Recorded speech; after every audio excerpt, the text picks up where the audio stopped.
Uday was a notorious alcoholic, rapist, murderer, and psychopath. One who held parties in Baghdad where he would encourage the other guests to get extremely drunk before engaging in all manner of sadistic acts. Amongst some of the more bizarre activities in his reign of terror are reports that he frequently tortured members of the Iraqi football team if they lost matches.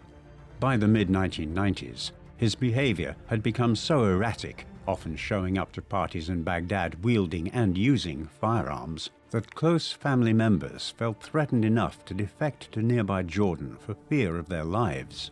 There were also many allegations that Uday regularly tortured his own employees by having their feet whipped by his bodyguards, while he became known as a serial rapist during the 1990s, often prowling the streets of Baghdad in his collection of sports cars, looking for women that he wanted brought to one of his palaces.